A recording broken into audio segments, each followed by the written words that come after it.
Manchester United then, despite Stevie's hatred, with a 1-0 victory over Crystal Palace. Taking a look at what that means in the table. United move up to 6th. 3 points adrift of West Ham in 4th. Don Hutchison, Frank Leboeuf are with us to reflect on what they saw at Old Trafford. Don, what changes did you witness? I witnessed something different in terms of their style. In the end, he reverted back to 4-4-2 and he made some brave calls, I thought, Rangick. Not many would have took Bruno Fernandes, Jadon Sancho and Marcus Rashford all off in the same game. So he shows that he's got a bit of power and a bit of authority. Alex Telles played well. Dalot played well as wing-backs, as full-backs, sorry. So I thought it was one of them games where I couldn't read too much into it. You're not going to see a transformation in style or pressing or anything ridiculously different. You should have definitely scored. That would have tested Man United if they had went one behind with about 15 minutes to go. But if you're a manager and it's your first home game against Palace and you've got some easy fixtures coming up, just win the game. Stevie? Clearly, a clear change in the way they were trying to play. You know, we were so used to seeing so many teams today passing the ball sideways, and particularly Fred and McTominay. I mean, you talk about experts at passing the ball sideways. Right. The way they were set up at the start of this game was the ball could only go forward.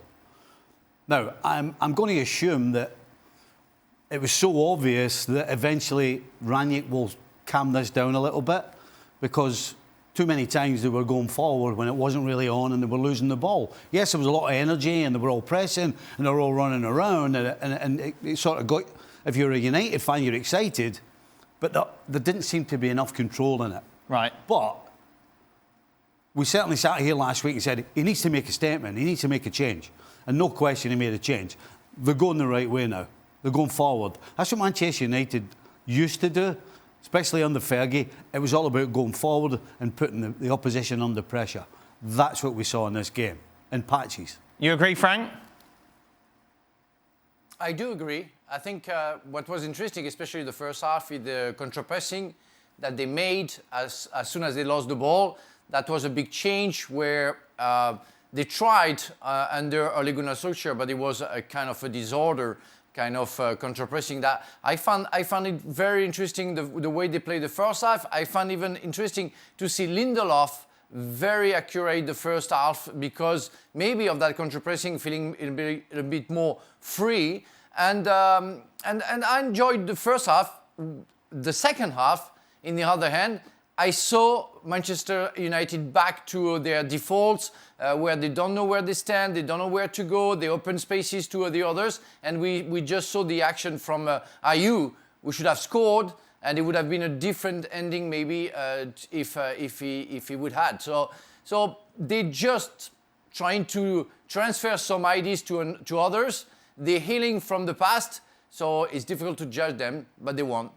This whole 4-2-2-2-2-2-2-2 for life. That doesn't sound like a... well, it's pretty much that's the way it looked on the field. It's a little odd to see a player like Jadon Sancho in a more central position. And when by design you don't give width to the team, and the width is going to be provided from Dalot on the right-hand side and whoever is playing on the left-hand side, in this case Telles, I know this is the way he wants to play.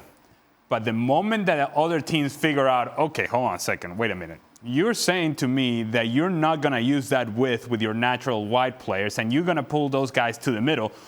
The first thing that I'm going to do is, if I'm an opposing manager, is I'm going to try to get these guys from the middle to come and have to play out in wider areas, because I'm going to create mismatches in wider areas, and I'm going to say, okay, Fred, come out here to the wide area. McTominay, come out here to the wide area. And once they get wide, then what happens in the middle? The middle is wide open. Now, I understand that this is what you want to do offensively, but the moment a team figures out how to break through that first line of pressure against Manchester United, and they are broken through the midfield, they're going to have issues with transition. Today was exciting because, hey, now all of a sudden we're pressing and we're going forward. And it's exciting to see Manchester United playing in the attacking half.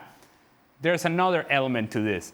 If they don't press together and they don't press well enough, they get broken through the midfield, they get exposed in wide areas, they're going to be in trouble. They've got a good run in games coming up. Yeah, they've got a great run, haven't they? You know, this is the perfect time for any new manager in Manchester United to try and change some things and maybe get away with it. You know, Brentford struggling, Newcastle, Brighton.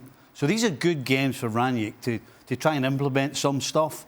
And as you saw today, changing it towards the end, because just clearly, I think they've run out of steam. Right. And Ronaldo isn't going to be able to do this week in and week out. No chance. Well, Rangick, very complimentary about Ronaldo, Don, especially his off-the-ball work.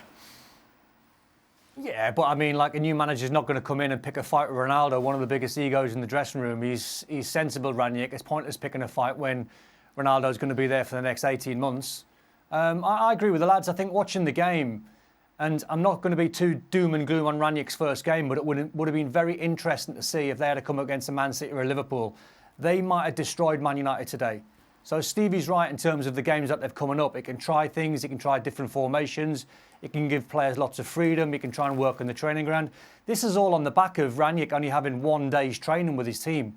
So at the same time, I'm trying to cut him a little bit of slack, but I think he's an intelligent guy, Dan. I think he knows what he's doing. Why would you go in at Man United and pick a fight with Ronaldo? I just think early on, you get everyone on board, you get a clean sheet, you get Ronaldo eventually in 2 or 3 weeks' time with the next run of games scoring goals. Everything will be fine, but we need to judge him on a longer period when they play some big sides to see how much they've moved on.